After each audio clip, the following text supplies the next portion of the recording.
റോഡാകുമ്പോൾ അപകടമൊക്കെ ഉണ്ടാകും. പക്ഷേ ഇടിച്ചു തെറിപ്പിച്ചിട്ട് KSRTC ബസ് നിർത്താതെ പോകുന്നത് ചെറ്റത്തരമാണ്. അതെ, ചെറ്റത്തരമാണ് എന്ന് തന്നെ വ്യക്തമാക്കുകയാണ് KSRTCയുടെ ഫേസ്ബുക്ക് പേജും പോസ്റ്റുമൊക്കെ. ഈ പോസ്റ്റും കമൻറ്റുമൊക്കെ ഇപ്പോൾ സോഷ്യൽ മീഡിയയിൽ ശ്രദ്ധേയമാകുന്നു. നമുക്കറിയാം KSRTCയുടെ ഔദ്യോഗികമായിട്ടുള്ള ഫേസ്ബുക്ക് പേജ് സോഷ്യൽ മീഡിയയിലൊക്കെ വലിയ സജീവമാണ്.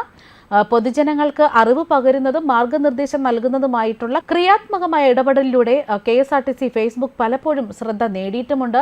ഇപ്പോഴിതാ ഔദ്യോഗികമായിട്ടുള്ള KSRTCയുടെ ഫേസ്ബുക്ക് പേജിലെ ഒരു കമന്റിന് മറുപടി നൽകിക്കൊണ്ട് KSRTC ഫേസ്ബുക്ക് പേജും ശ്രദ്ധയാകർഷിക്കുന്നു. അതായത് കാറിന്റെ മിററിൽ KSRTC ബസ് ഇടിച്ചിട്ട് നിർത്താതെ പോയതിനെ കുറിച്ചാണ് ഒരു കമന്റ് വന്നത്. റോഡാകുമ്പോൾ അപകടമൊക്കെ ഉണ്ടാകും, സ്വാഭാവികമാണെന്നും ഇടിച്ചു തെറിപ്പിച്ചിട്ട് നിർത്താതെ പോകുന്നത് ചെറ്റത്തരമാണെന്നുമായിരുന്നു ഫാസിൽ TK കമന്റ് ചെയ്തത്. ഇതിന് പിന്നാലെയാണ് KSRTCയുടെ മറുപടി എത്തിയത്. അതെ, അത് ചെറ്റത്തരം തന്നെയായിരുന്നു എന്ന് തന്നെയാണ് KSRTCയുടെ മറുപടിയും. കമന്റ് ഇപ്രകാരമാണ്: KSRTC ജീവനക്കാരോട് ജനങ്ങൾക്ക് ചിലത് പറയാനുണ്ട്. ഇന്ന് അതായത് 29/5/2024 ഉച്ചയ്ക്ക് ശേഷം കോഴിക്കോട് വെച്ച് കാറിന്റെ മിറർ ഇടിച്ചിട്ട് ഒന്ന് മൈൻഡ് പോലും ചെയ്യാതെയാണ് KL15 AO 619 എന്ന ബസ് നിർത്താതെ പോയത്.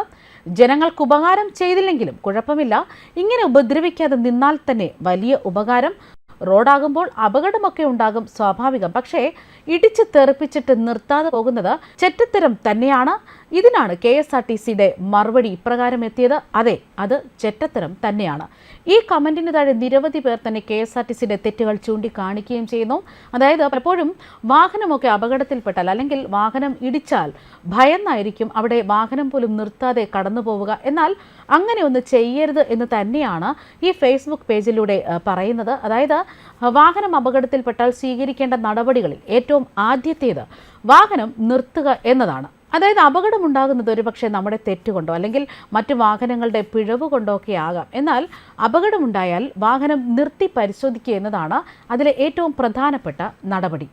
അപകടമുണ്ടായാൽ അവിടെ നിന്ന് വാഹനവുമായി കടന്നു കളയാതെ സംഭവം പോലീസിനെ അറിയിക്കുകയാണ് ആദ്യം സ്വീകരിക്കേണ്ട നടപടി.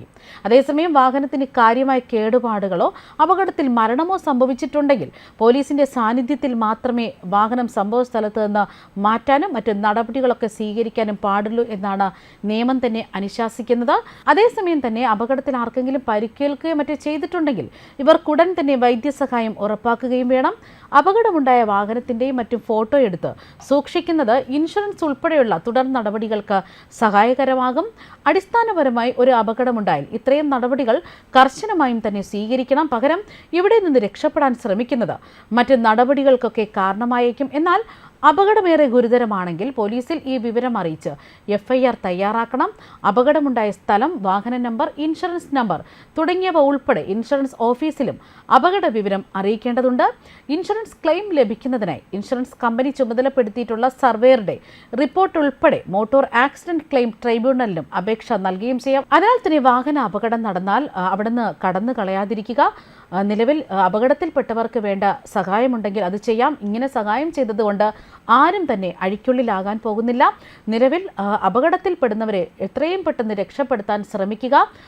ഇതിന് പിന്നാലെ വരുന്ന കാര്യങ്ങളൊക്കെ തന്നെ നിലവിൽ എത്തുന്ന പോലീസുകാർ തന്നെ നോക്കിക്കോളും. അതിനാൽ ആരും തന്നെ അപകടം നടന്ന സമയത്ത് അല്ലെങ്കിൽ അവിടെ നിന്ന് രക്ഷപ്പെടാൻ ശ്രമിക്കാതിരിക്കുക. അവരെ രക്ഷപ്പെടുത്തേണ്ട കാര്യങ്ങൾ ചെയ്ത് അവർക്ക് സഹായമായി ഒരു ജീവൻ തന്നെ രക്ഷിക്കുന്ന നടപടികളിലേക്ക് കടക്കുക. ന്യൂസ് ഡെസ്ക് കർമ്മ ന്യൂസ്.